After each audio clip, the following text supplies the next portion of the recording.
Well, John Mearsheimer is one of the world's big thinkers, a scholar of war, power and politics in the global arena.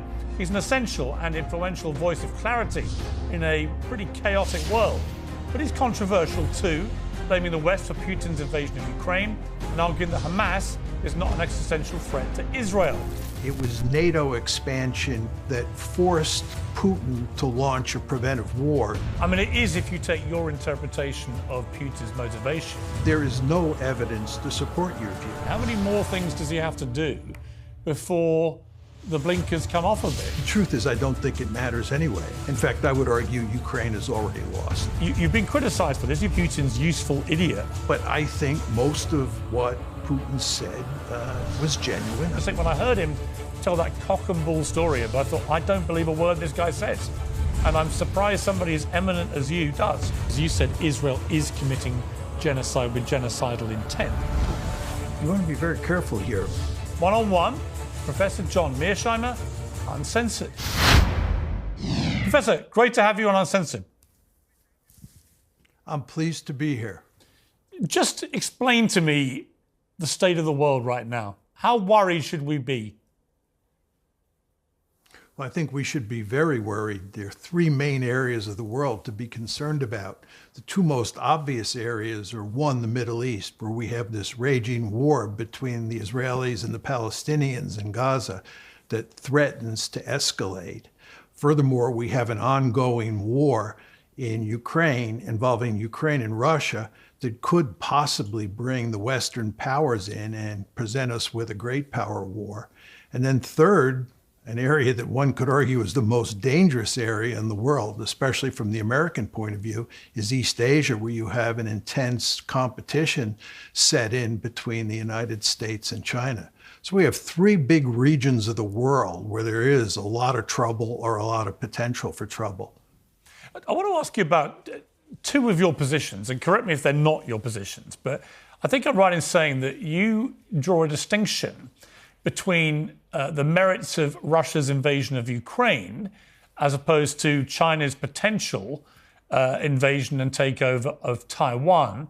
In the case of Taiwan, you think America should intervene, but in the case of Ukraine, you don't think America should be getting involved.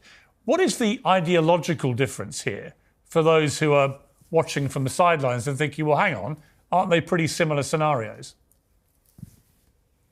Piers, it's not so much an ideological argument that I have regarding the two wars. It has, or two crises. It has more to do with my realist worldview.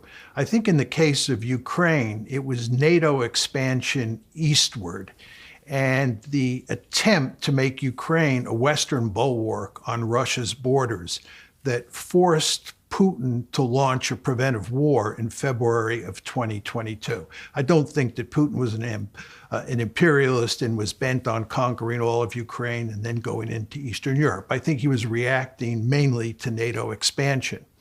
I think with regard to East Asia, it's a very different story. China is a peer competitor of the United States, and from China's point of view, it makes eminently good sense to try to dominate East Asia, or Asia more generally, the way the United States dominates the Western Hemisphere. And in the American case, we have a vested interest in making sure that China does not dominate Asia. We're going to go to great lengths to contain China the same way we attempted to contain the Soviet Union during the Cold War. So you have an old-fashioned security competition in East Asia involving one state pursuing regional hegemony and another state trying to prevent that. And that's a fundamentally different situation than the one you see in Ukraine. I mean, it is if you take your interpretation of Putin's motivation.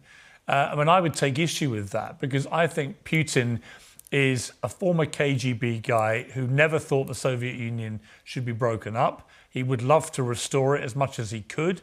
He sees himself as a kind of modern-day czar. I think he has an extraordinary disregard for human life. I think he's become a sort of mafia boss running a gangster country.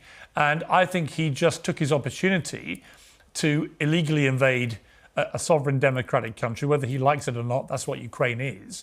And if the West allows him to get away with this, I would not be remotely confident that he would not want to then stomp his way through into other countries. Why are you confident he wouldn't want to do that?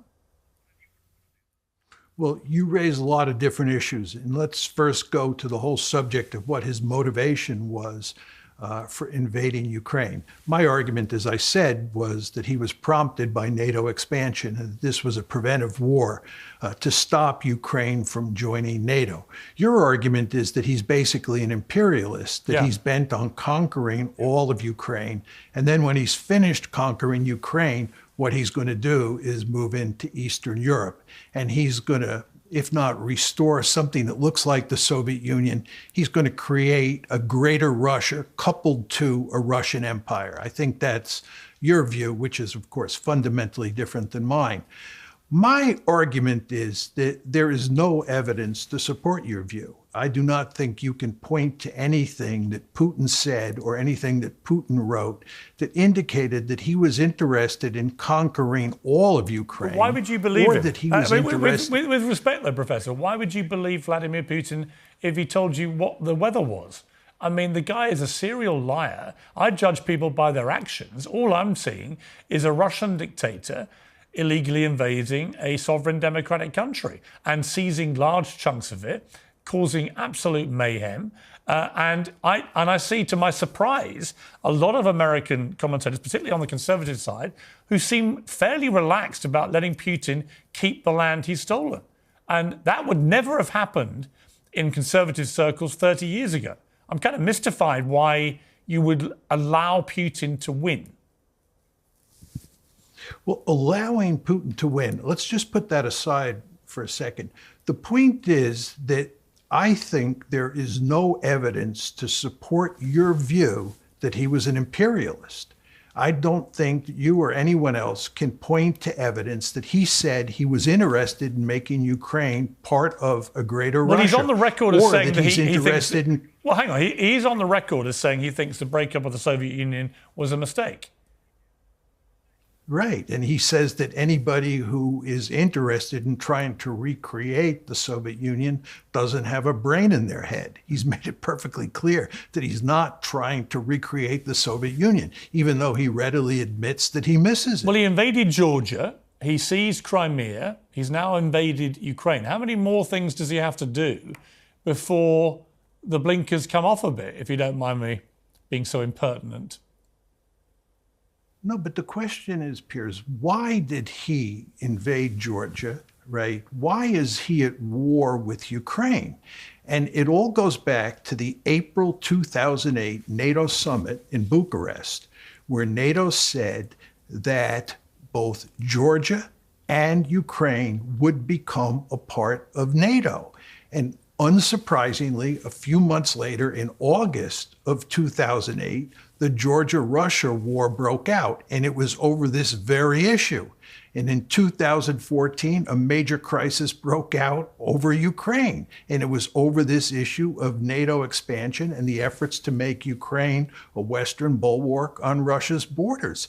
Putin made it clear in April 2008, and by the way, Putin was at the Bucharest summit, that this was an existential threat to Russia. And he said he would go to great lengths to prevent Ukraine from becoming part of NATO. And that's precisely what's happened. Right, but the other way of looking at it is that he has behaved in exactly the way that cynics like me predicted he would behave, and that is actually the behaviour of not somebody fearing NATO encroachment, but somebody who wants to just seize territory. I would note to you that I argued in 1993 that Ukraine should keep its nuclear weapons because there was a serious possibility Russia might invade Ukraine. And that was a catastrophic error to tell Ukraine to give them up. That's correct. And I argued in 2014 in a famous article in Foreign Affairs that if we continued to pursue bringing Ukraine into NATO, the end result would be big trouble. I was interested both in 1993 and in 2014 in making sure that Russia did not invade Ukraine and Ukraine did not get wrecked. It was the West. It was the Western foreign policy establishment and the mainstream media that thought that it didn't matter what Putin said because we could shove NATO expansion into Ukraine down his throat. And that was a giant mistake on the part of the West. And the end result is that Putin responded, and he responded by invading Ukraine in 2022. And we now have this disastrous war. Yeah, but I would argue you're putting a lot of good faith into Putin and taking him at his word.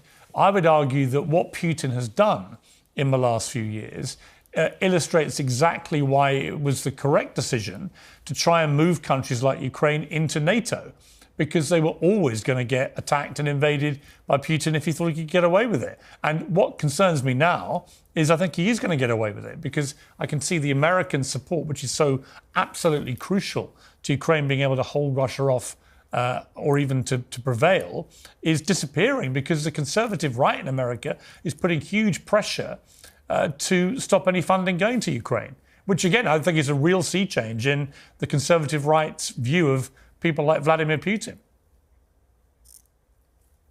I think there's no question that it's quite surprising what's happened in terms of Republican support for Ukraine. I did not think this would happen.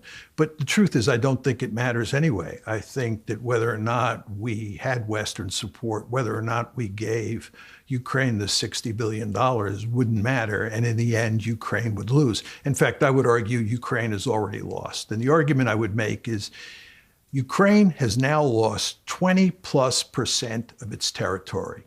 And we know from the counteroffensive last year that there's no way that Ukraine is going to take back that territory. So that territory is lost. The question is, what does the war look like going forward? My argument is that moving forward, Ukraine is going to lose more territory. More people are going to die. And the principal reason this is the case is that this is a war of attrition. And in a war of attrition, the balance of manpower, the balance of artillery, and the balance of air power all matter greatly. And if you look at all three of those balances, they are decisively against Ukraine right now, and they only get worse with the passage of time. Just take artillery. The truth is, if Ukraine had kept its nuclear weapons, I don't think Putin would have done this. And secondly, if Ukraine had been fast-tracked into NATO, I don't think Putin would have done this. He would not have attacked a NATO country, knowing that there is that agreement that if you attack one of them, they all attack you back. So in a way, it's chicken and the egg, isn't it? It's who you believe. You have you seem a firm conviction that we should take Vladimir Putin at his word. You've been criticised for this. You have a lot of supporters. You're extremely eminent in your field. I don't remotely suggest otherwise. But you've had people like the journalist and Pulitzer Prize-winning historian Anne Applebaum, who's accused you of being Putin's useful idiot, her quote, not mine. I mean, how do you respond to people that see you like that? As I often say, when I was a little boy, my mother taught me, when you can't beat people with facts and logic, what you do is you smear them. You engage in name-calling. And Anne Applebaum is famous for that. She is unable to beat me with facts and logic, so she calls me Putin's puppet. I don't take these arguments seriously. The question is, what do the facts say? And if you look at the facts, it's quite clear that Putin was not bent on conquering all of Ukraine. I would point out to you, Piers, that shortly after the war started, as you know, it started in February of 2022, and almost exactly 2 years ago, shortly after the war started, Putin and the Ukrainians were negotiating a deal to end the war. And that deal did not include Putin conquering all of Ukraine. All Putin wanted to do is clear from the historical record, is make sure that you got a neutral Ukraine, which meant that Ukraine would not be part of NATO. What happened immediately after the war started in Istanbul is clear evidence, in my opinion, that Putin was not bent on conquering all of Ukraine. He just wanted to make sure it did not become part of the Western alliance. I mean, how sure I watched Putin's interview with Tucker Carlson the other day, and he talked about this and blamed Boris Johnson for scuppering the peace deal, telling Zelensky not to do any deal with Putin. But I watched Putin, and I saw somebody who's for example, his half-hour rambling answer to Tucker Carlson's first question, giving his version of the history, was so completely skewed to one way of thinking, to Russia's way of thinking. And the rest of his general demeanour in that interview suggested to me a narcissist, a quite delusional guy, a pretty nasty piece of work. Certainly not somebody that I would instinctively want to trust. Did you watch the interview and did you feel comfortable about absolutely trusting what Putin says? Look, I watched the interview, and I have read the interview a couple times, the transcript.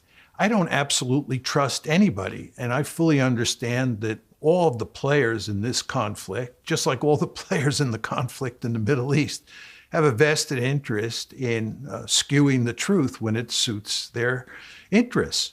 But I think most of what Putin said was genuine. I don't think he was lying. You can disagree with certain things. Well, let me pick you up on one point which seems very relevant to our debate about this, which is that he effectively said in his rambling revisionism that Poland started World War II by not cooperating with Hitler, leaving Hitler with no choice but to invade Poland. That sounds remarkably similar to what Putin is saying about the reason to go to war in Ukraine. And yet we know that what he said about Poland is completely untrue. I agree with you about his comments regarding the origins of World War II. It was the one place in his commentary and when I read the transcripts that sort of jumped out at me.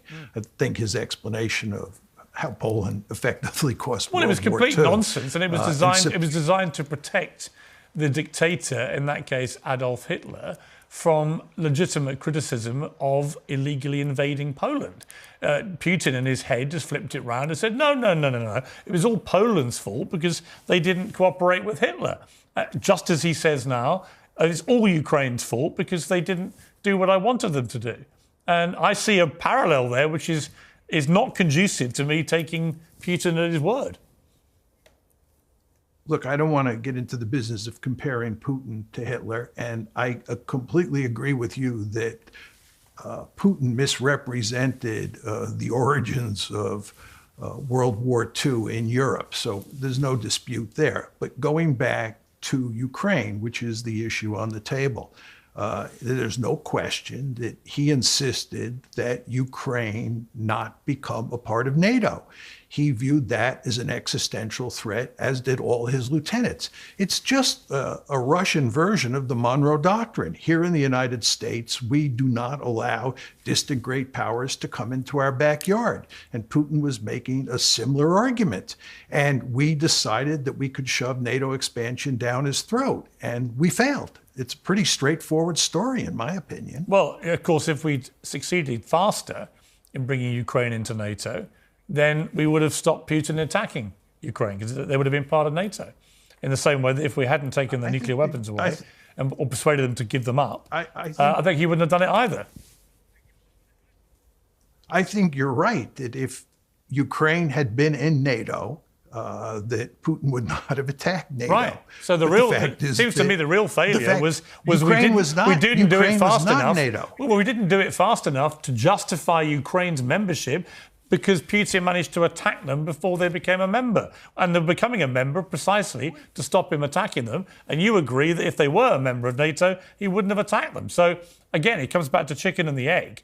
And look, we're going to disagree about this. It's an interesting debate. And I know from talking to people I know in Russia that this is the belief in Russia. They believe in Putin's version of events. I just think when I heard him tell that cock and bull story about Poland being responsible for the start of World War II, I thought, I don't believe a word this guy says. And I'm surprised somebody as eminent as you does.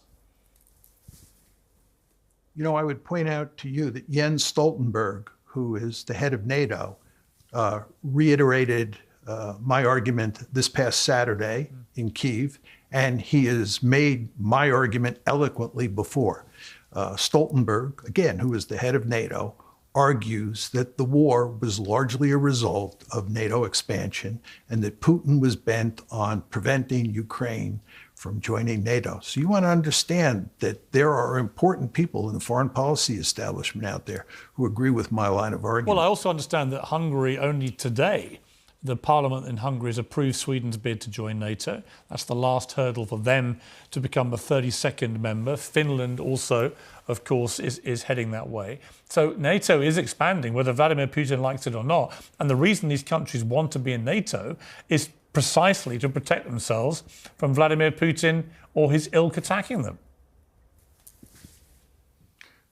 I don't dispute that, but Ukraine in NATO or Georgia in Ukraine, or Georgia in NATO or Belarus in NATO are a very different matter because of geographical location. I mean, Ukraine matters enormously to the Russians for geostrategic reasons. And Sweden doesn't, and therefore Putin is certainly willing to allow Sweden to come into NATO if he can prevent Ukraine from coming into NATO. How does this war end in Ukraine, do you think? I think what you're going to get is an ugly victory. I think the Russians will end up conquering another 4 oblasts in eastern Ukraine, in addition to the 4 oblasts they now control. I think they'll end up with about 40% of pre-war Ukraine under their control. In fact, they'll annex that territory. And I think that you will be left with a dysfunctional rump state in the form of Ukraine. And I think that rump state will not end up joining NATO.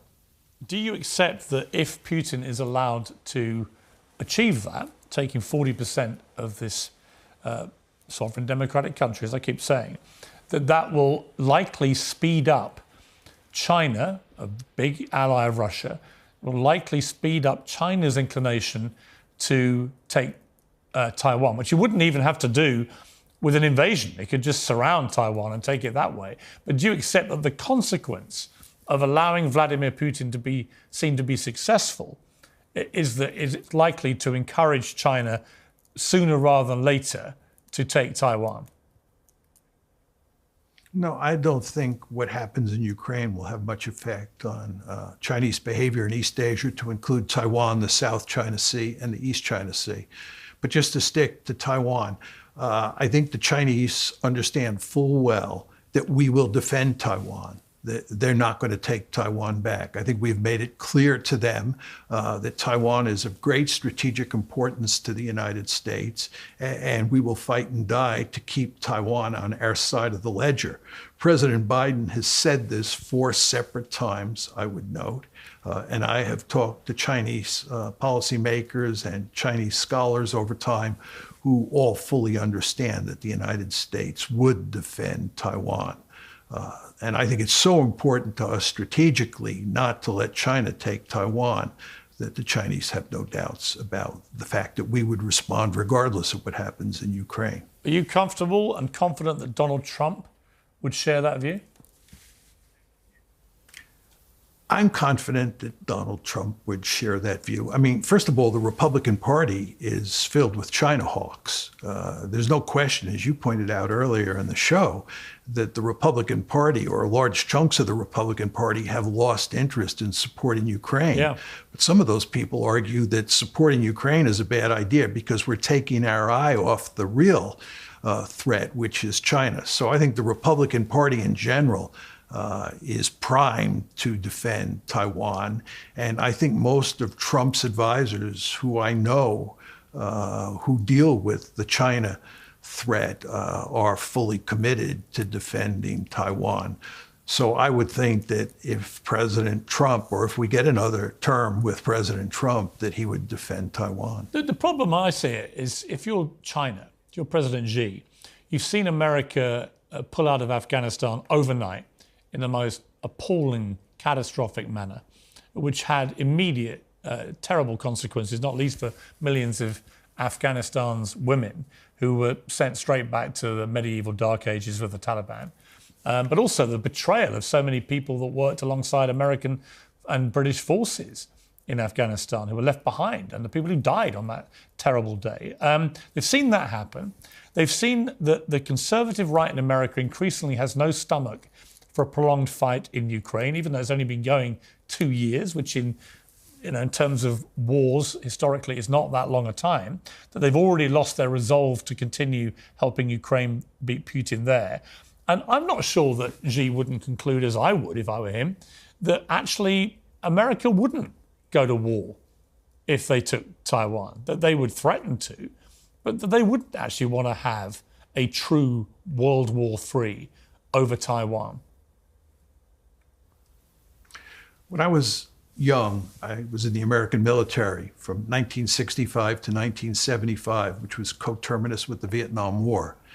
And when we lost in Vietnam, there were a number of people who argued that our humiliating defeat would embolden the Soviet Union in Europe, and they would think about attacking NATO and defeating NATO.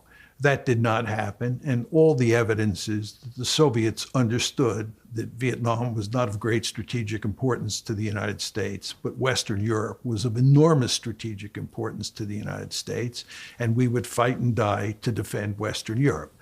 So our defeat in Vietnam didn't embolden the Soviets in any way.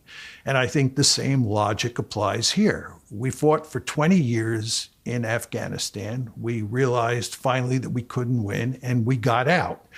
But that doesn't mean we wouldn't fight and die in East Asia to prevent China from taking Taiwan. China is a serious threat to the United States. It is a peer competitor. Afghanistan was not a peer competitor. And as I said before, I think the Chinese have no doubt that the last thing they want to do is pick a fight with the United States, regardless of what happened in Afghanistan and regardless of what the outcome is in Ukraine. Let's move to Israel-Hamas, the war obviously in the Middle East. I've carried out many, many debates in this, and I've repeatedly made the point that I've personally felt quite a moral quandary, not about Israel's right to defend itself, but the proportionality of its response. And like most people, I would say now, outside of Israel, I have serious concerns about what is going on in Gaza, the absolute wholesale destruction of the north, the same heading now to the south, the fact that in a population of 2 million, with 1 million people under 18, you have just a mass slaughter of innocent children with no sign of abating. And the fact that the end game seems so vague and not thought through, that Israel seems to think it can have some form of occupation indefinitely after this, until they are comfortable about how Palestinians are led. And that, of course, is the catalyst for the grievances in the first place, which is Palestinians feeling, well, we should have our own state, we shouldn't be controlled by Israel. Nor do I think the mass slaughter of children will do anything other than lead to a new radicalization of the people who lost those children, and wanting them to hate Israel even more than they may have done already. So for all sorts of reasons, I look at it now and think this is just a massive mess. And I think morally, Israel's losing the high moral ground it had in the immediate aftermath of October 7th. It's very hard to disagree with anything you said. I mean, this is a tragedy of great proportions. It's just horrible what's happening. I don't know what to say in response to what you said. I mean, where I would question what you said before about this is you said Israel is committing genocide with genocidal intent. The argument that comes back from Israel is we've been accused of being genocidal for decades, and yet in that time the population in Gaza has massively increased, which suggests we're not very good at genocide because it is about the eradication of a people. And that secondly, in relation to this, if you have a populace that is hiding 35,000 terrorists, or they are deliberately hiding themselves amongst the civilian population, there is simply no other way to get Hamas out and to kill the terrorists than the way they are prosecuting this war. So they would say that it's not genocide, because if it was genocide, they would just drop a nuclear bomb on Gaza and kill everyone. Well, you want to be very careful here, because you're coming close to making the argument that because it's so difficult to get Hamas Israel would be justified in leveling Gaza and killing virtually the entire population. I don't think that. I think that I'm giving their argument is that. I'm not saying I endorse that argument. And I've already expressed that I have serious concerns about what is happening, mainly because the end game I don't think has been remotely thought through. So no, I'm not endorsing that. But that is the argument Israeli after Israeli says to me on this program. Well, I think there's no debate between you and me on whether Israel has a right to defend itself. I mean, I think everybody I know believes that Israel had a right to respond to the Hamas attacks. And I think, in my opinion, Israel had a right, or certainly it was appropriate to go after Hamas, given what Hamas did. The question is, what about the idea of launching a punishment campaign against the civilian population in addition to going after Hamas?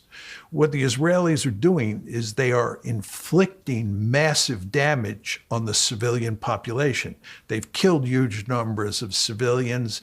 They've destroyed much of the infrastructure. They've desecrated cemeteries, they've destroyed hospitals, they've destroyed mosques, and they've gone to great lengths to prevent food and medicine and water and fuel from coming into the Gaza Strip. And this is having and going to have disastrous consequences. This is much more than just going after Hamas. This is going after the entire population. And this is what led to the South Africans taking this case to the International Court of Justice. And the International Court of Justice, looking at a lot of the evidence, as I just described it, said that there was a plausible case here that the Israelis were committing genocide. Now, the International Court of Justice did not say this is genocide.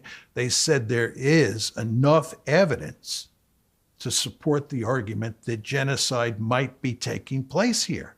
And what the ICJ wanted to do was get Israel to back off from attacking the civilian population and instead focusing on killing Hamas. The ICJ did not say that the Israeli Defense Forces could not continue the fight against Hamas. They said that was fine.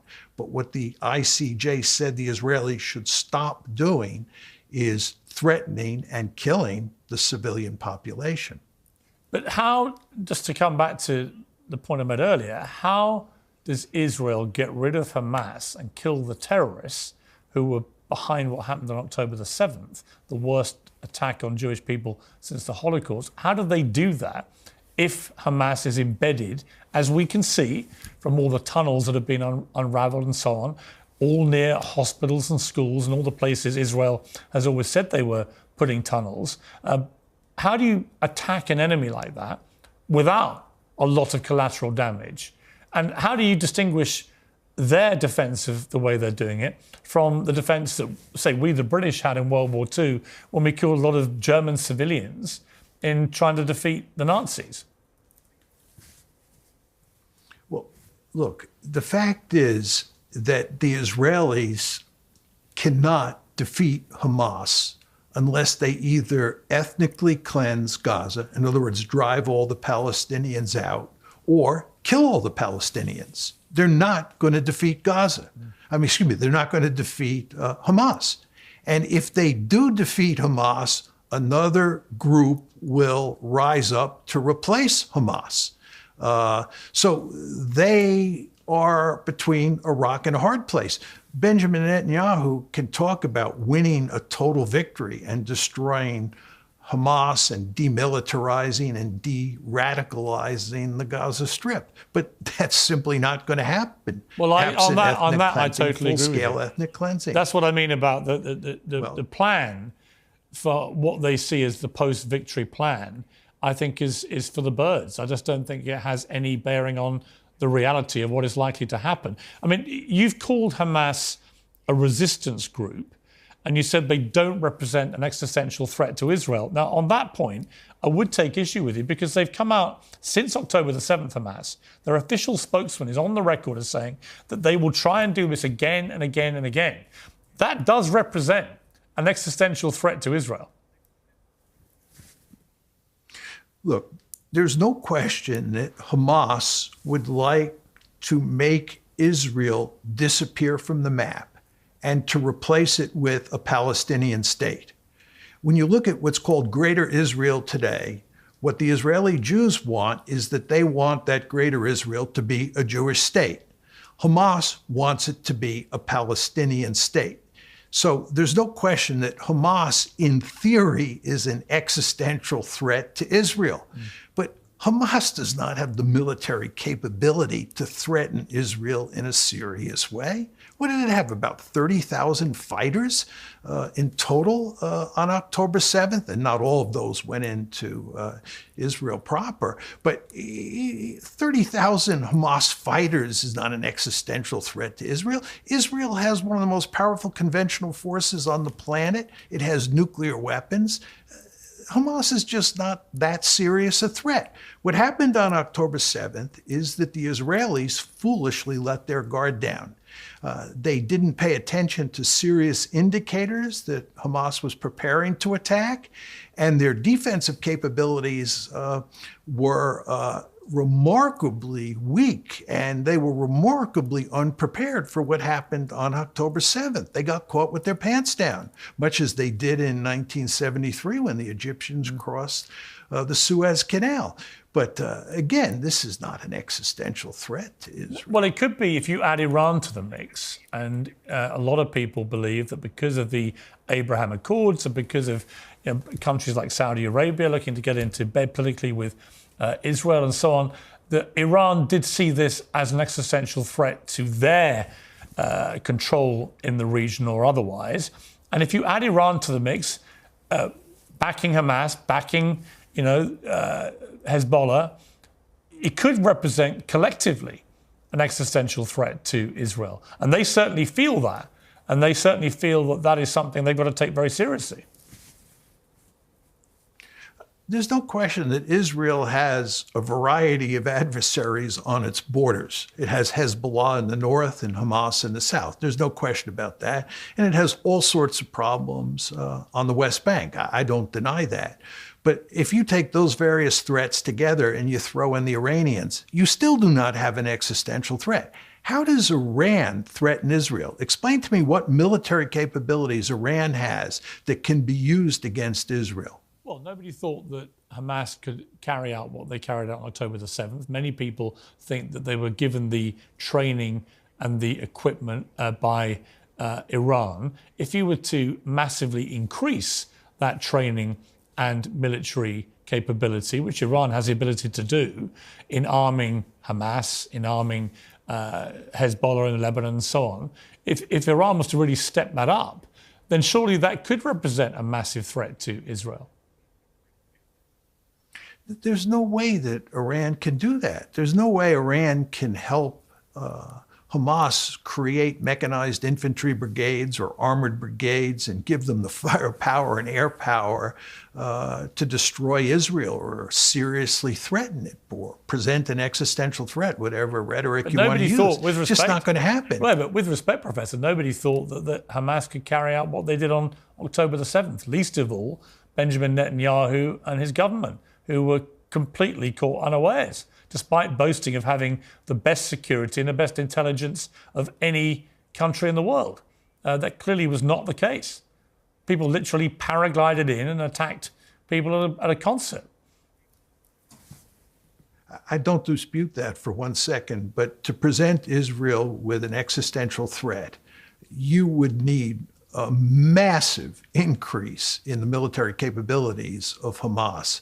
And that is not on the horizon. That is not going to happen. And the same thing, by the way, is true with regard to Hezbollah. Hezbollah is more of a threat to Israel than Hamas is, because Hezbollah has about 150,000 rockets and missiles that are aimed at Israel. And a good number of them are precision-guided munitions. If Hezbollah and Israel were to get into a fight and Hezbollah were to launch that inventory of rockets and missiles that it has, it would do enormous damage to Israel. So Hezbollah is a greater threat. But even there, Hezbollah is not an existential threat. An existential threat involves an adversary who has the capability to threaten your survival. And as I said before, I do believe that Hamas would like to have the capability to threaten Israel's survival, because Hamas would like to replace Israel in what is today Greater Israel. Professor, we've had a fascinating, wide-ranging conversation, all conducted, I think, with respect and courtesy. Why don't we see more of this in the world? Why has this kind of conversation, this kind of debate now been replaced by screaming at each other and people taking tribal positions on social media and wanting to literally silence anyone who has a different view? I'm not sure I have a good answer to that. I certainly agree with your description of what's going on. I find it actually quite depressing that people engage in name calling, they engage in screaming at each other. And furthermore, all sorts of people who have views that are contrary to the conventional wisdom get frozen out of the mainstream. Yeah. And I could tell you all sorts of stories in that regard. I think that's not healthy at all. I have kind of an old-fashioned view of how liberal democracies are supposed to work. We're supposed to have a marketplace of ideas. People are supposed to be able to exchange ideas. And if people think that John Mearsheimer has foolish ideas on Ukraine or on the Middle East, that's fine. We should have a discussion about it. And if my ideas are so foolish, people should be able to use facts and logic to knock me down. But you don't get a lot of that in this day and age. People get frozen out, or if they're included in the debate, they tend to get smeared if they're not in agreement with the majority view.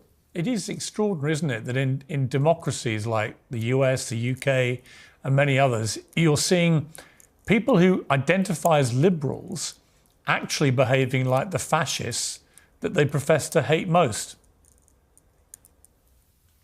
No, I think there's no question about it. I mean, liberals should be tolerant. If you think about liberalism and what is at the essence of liberalism, liberalism is predicated on the assumption that people cannot agree about first principles. Just very important to understand that. You go back to Hobbes, you go back to Locke, they understood people cannot agree about first principles. So what you have to do is you have to create a society where people have the space to live their own life according to their own first principles, and they have to be free to express their own views without having to worry about being attacked by someone who disagrees with them. Yeah.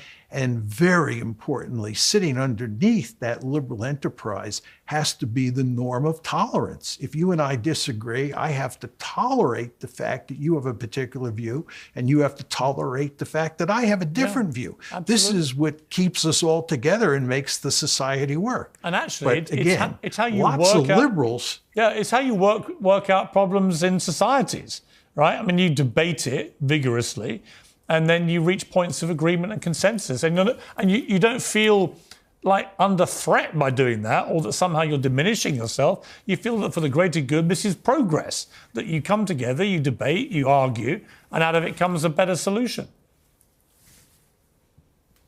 I agree with that completely. But as you said, that's not the way we seem to work these days. It's such a shame. I want to end with one question about Julian Assange. A lot of debate about whether he should be extradited to the United States. Where do you sit on that? Well, I've actually made a video making the argument that the British High Court should set him free, and he should not be sent to the United States to be tried. As you know, he's been indicted here in the United States.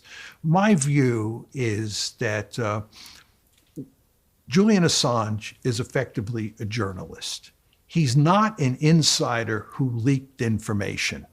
I think we have a system here in the United States where insiders, people who have access to classified material, frequently leaked that information to journalists, and the journalists then published the information. The most famous case of this, of course, is the Pentagon Papers, where Daniel Ellsberg was the insider. He had access to these classified documents called the Pentagon Papers, and he leaked them to the New York Times, and the New York Times published those papers.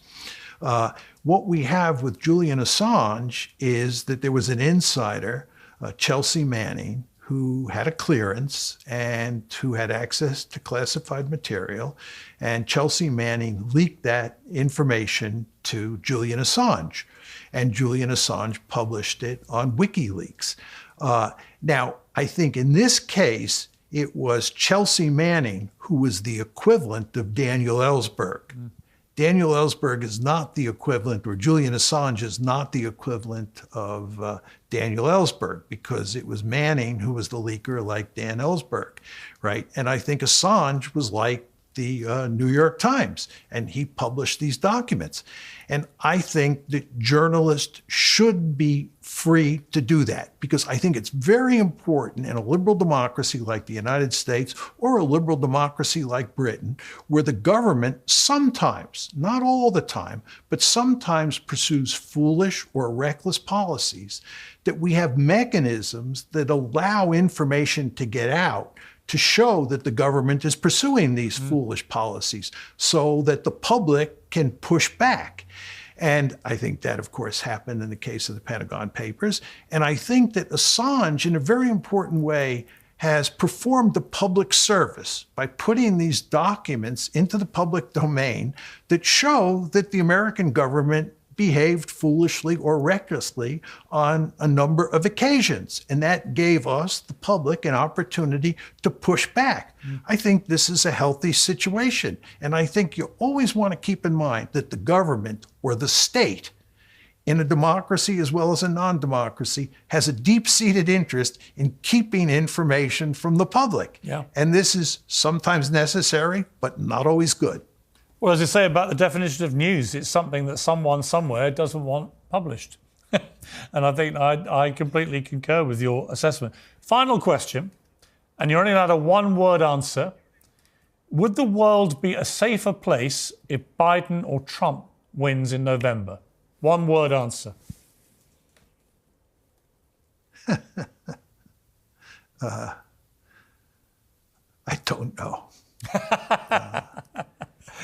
I can't believe you don't have an answer for me, Professor. I think it's very hard to say what Trump will be able to do when he gets reelected. I mean, just to elaborate a bit, I think that Trump, much to his credit, is not a warmonger, right? Trump brags about the fact that he's the only president in recent times who didn't start a war. You know why? Because it's bad for business. He thinks it's bad business because it costs so much money. I think there's a lot of truth in that, by the way. I don't think he's interested in geopolitics. No. I think he's interested in geoeconomics. Absolutely right. But regardless, he's not that interested in fighting wars.